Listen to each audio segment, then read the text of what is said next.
Dans cette vidéo, nous allons aborder les réglages de pression avec le stylet sur la tablette. J'ai branché la tablette, j'ai le stylet à portée de main. Je vais vérifier dans mon canevas si ça fonctionne. Donc je vais choisir mon pinceau qui nous sert depuis le début et je vois que si je peins avec le stylet, ça fonctionne. Bien sûr, pour l'instant, je n'ai aucune dynamique. Je vais créer une nouvelle dynamique et je vais l'associer à mon outil. Au passage, je vous fais observer que j'ai interverti ici la position des palettes dynamique de la brosse et éditeur de dynamique avec la position de la palette calque, ceci pour éviter d'avoir un ascenseur ici dans ce panneau des propriétés de l'outil.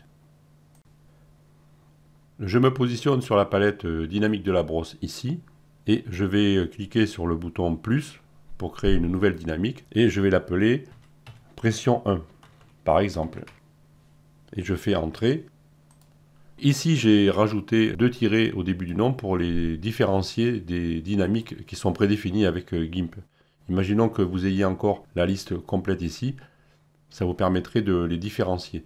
Donc j'ai créé ma dynamique, elle est ici, mais il faut que je l'affecte maintenant à mon pinceau. Maintenant, le piège, c'est que momentanément, pour effectuer l'opération de création, j'ai repris la souris à la place du stylet, et il faut que je me méfie car je ne sais plus, ou je ne sais pas quel était l'outil prédéfini qui était associé à ce moment-là avec la souris. Alors ce que je vais faire, je vais resélectionner le pinceau premier test ici. Alors vous voyez qu'il rebascule avec Dynamics Off ici, parce que c'était la valeur enregistrée, donc c'est normal. Je vais choisir maintenant ici, je peux le faire à partir de ce bouton ici, la dynamique que je viens de créer, pression 1, et je l'enregistre tout de suite ici, avec ce bouton. Maintenant, si je change d'outil et si je reviens dessus, j'aurai la bonne dynamique associée. Alors, je vais lâcher la souris, je vais reprendre le stylet, et maintenant si je reviens dans le dessin, si je prends mon pinceau premier test, j'ai bien la dynamique pression 1 qui est associée. J'efface le dessin, je dessine. Pour l'instant, je n'ai aucune réaction de pression, c'est normal. On va voir maintenant comment la régler. Avant d'effectuer les réglages avec les paramètres de GIMP, je vous recommande d'avoir aussi votre logiciel de driver de la tablette ouvert sur votre ordinateur afin de pouvoir y accéder de temps en temps. Je vais me positionner ici sur les réglages que j'ai associés à GIMP et pour l'instant je vais laisser le toucher de la pointe ici sur une valeur médium. On verra après comment le changer et pourquoi. Et je reviens dans GIMP, je reprends le stylet, donc je vais dans mon dessin, je m'assure. Alors si j'ai un doute, je resélectionne mon outil ici, j'efface le dessin. Et maintenant, nous allons agir sur les réglages de notre dynamique. La dynamique s'appelle pression 1, on la voit ici. Et si je veux la modifier, soit je bascule directement ici sur l'onglet des paramètres de la dynamique, ici, ou alors, si je suis ici, je peux cliquer sur le bouton ici modifier en forme de crayon, et il va basculer automatiquement sur la matrice de correspondance. La matrice de correspondance, on l'a déjà abordée précédemment. Maintenant, on va s'intéresser aux paramètres de pression. Je vais ici cocher la case qui correspond à la taille au niveau de la colonne pression, comme ceci. Je vais tout de suite enregistrer mon outil. Donc je bascule et je reviens dessus. Je vérifie que le réglage est conservé. Et maintenant, je vais dessiner dans le dessin avec le stylet. Et là, je vois que si je joue sur la pression du stylet, j'obtiens un effet différent. À ce stade-là, si votre tablette ne répond pas, c'est-à-dire si la pression ne réagit pas, vérifiez ici dans Édition, périphérique d'entrée, que votre tablette est bien reconnue ici, en mode écran. Si ce n'est pas le cas, soit elle sera absente, soit la ligne sera grisée. À ce moment-là, vous l'effacez ici avec la croix qui sera rouge à ce moment-là. Vous fermez GIMP, vous rebranchez la tablette, vous relancez GIMP, vous revenez ici. Vous allez la retrouver, elle sera probablement en position désactivée, vous la remettez en mode écran et ça fonctionnera, normalement. Donc je reviens ici, ça fonctionne. Ça fonctionne, mais pas aussi bien que je le souhaiterais. Je vais donc revenir ici dans le réglage du driver de la tablette et je vais agir sur le toucher de la pointe ici. Et je vais essayer une position ferme, c'est-à-dire que je vais le ramener vers la droite ici. Je vais le mettre à fond dans un premier temps et je reviens au niveau du dessin. Maintenant, je vois que le toucher est beaucoup plus sensible. Là, j'effleure la tablette avec le stylet, ça fait un trait très fin. Et là, je commence à appuyer un peu plus, ça fait un trait plus fort. Donc là, ça marche très bien. A l'inverse, si je reviens ici Et si je le mets dans une position extrême, comme ceci, à ce moment-là, on va voir que le toucher n'a aucune sensibilité. Dès que j'effleure la tablette, j'ai un trait qui est presque à la taille maximum de 100 pixels. Dans mon cas, je vais le ramener vers la droite, à l'avant-dernière valeur, comme ceci. C'est le réglage que je trouve satisfaisant pour mon cas. Ça dépend de vous, de votre toucher, de votre sensibilité. Ici, vous allez régler le toucher de la tablette sur un niveau général. Et on va voir maintenant qu'on peut affiner ce réglage au niveau de GIMP. J'efface le dessin et je recommence à tracer. Alors ici, je vais me mettre sur une intersection de lignes de la grille.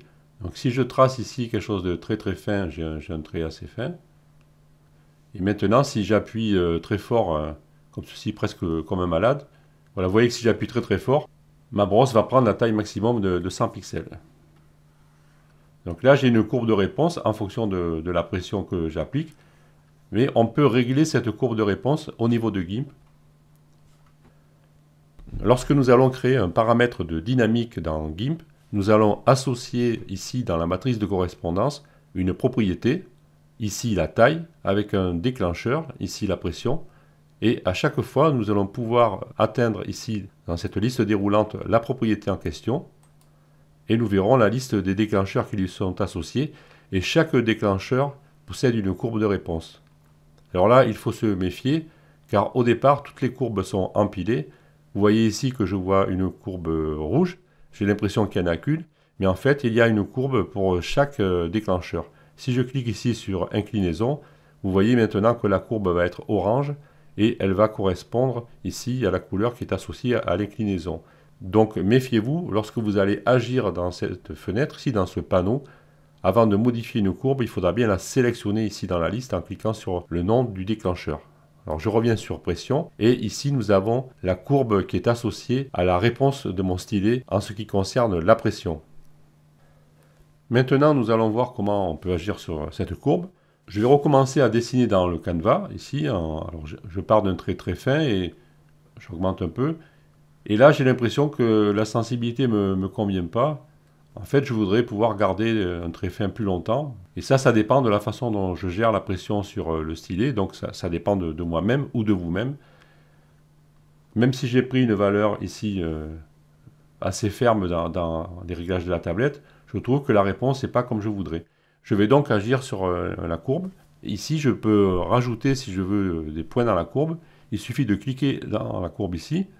Et vous voyez qu'un point va se rajouter et je vais pouvoir modifier la forme de la courbe pour changer la réaction de mon stylet à la pression. Alors, dans un premier temps, je vais la monter comme ceci.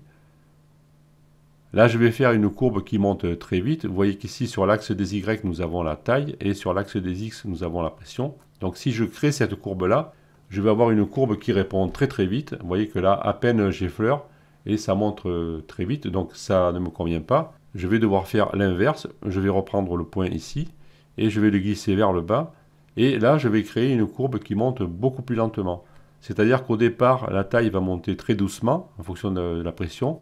Et vous voyez que là, maintenant, je vais pouvoir faire des traits beaucoup plus fins en effleurant. Et si j'appuie un petit peu, vous voyez que mon trait, petit à petit, il va grossir. Et si j'appuie vraiment très fort, à ce moment-là, mon trait va grossir encore plus. Donc là, j'ai vraiment un réglage qui, moi, me conviendrait. Donc vous, bien sûr, ça dépend de ce que vous voulez faire. Mais là, moi, ce réglage me conviendrait très très bien pour ce qui concerne la pression. À tout moment, vous pouvez réinitialiser la courbe. Et vous pouvez aussi la recréer à tout moment en cliquant dans la courbe pour créer un point. Et vous le bougez après avec... là, je suis en train de le faire avec le stylet, mais vous pouvez le faire avec la souris. Par contre, si vous le faites avec la souris, n'oubliez pas, quand vous revenez, de vérifier que vous avez bien le bon outil. Et là, vous voyez que je dessine, tout va très bien. Alors, il y a un petit bug ici que j'ai remarqué au niveau du point. Si à un moment donné, vous voulez supprimer le point sans réinitialiser la courbe, imaginez que vous ayez fait plusieurs points. On pourrait faire une courbe avec plein de points. Mais bon, après, il faut vraiment savoir ce qu'on fait, le gérer. Si vous voulez supprimer un point ici en cliquant dessus, vous voyez, je clique sur le bouton suppression. À ce moment-là, ça supprime le dessin aussi. Alors, je n'ai pas compris pourquoi. C'est un bug. Alors si ça vous arrive et si vous avez besoin de supprimer souvent les points un par un dans la courbe, à ce moment-là, je vous recommande de créer un nouveau calque vide au-dessus du dessin, comme ceci. Alors vous avez votre calque vide, ben, vous le laissez tranquille, vous dessinez, Et à un moment donné, si vous voulez supprimer un point dans la courbe, vous revenez sur le calque vide, et ici vous allez voir votre point, vous le supprimez, et à ce moment-là, il ne vous supprimera pas le dessin, et vous pouvez ensuite revenir sur votre calque et le dessiner. Voilà, c'est une astuce pour éviter ce bug. Donc pour résumer, dans le cas de la pression, on aura plutôt tendance à privilégier une courbe dans ce genre, une courbe qui démarre doucement, afin de vous donner le maximum de sensibilité dans la partie fine du trait.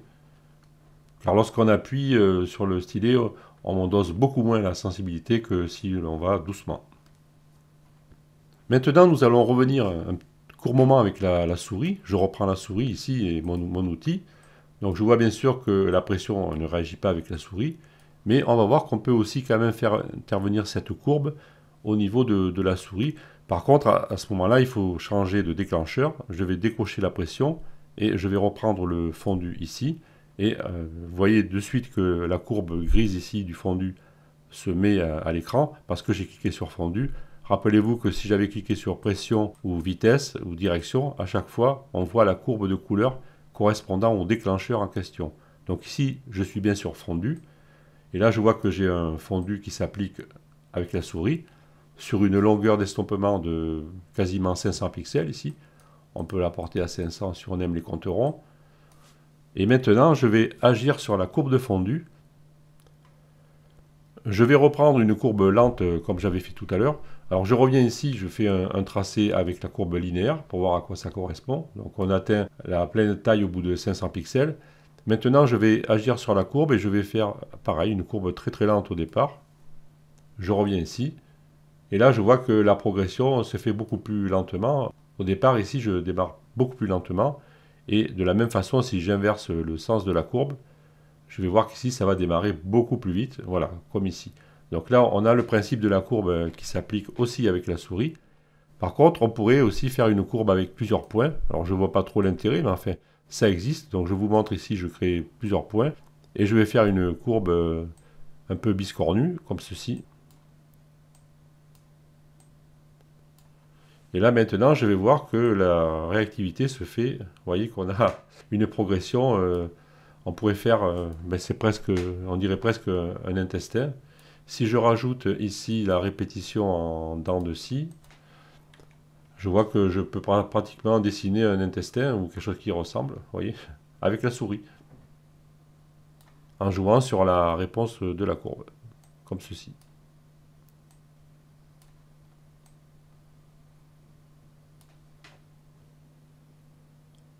On va se retrouver dans la vidéo suivante pour continuer notre exploration. A tout de suite.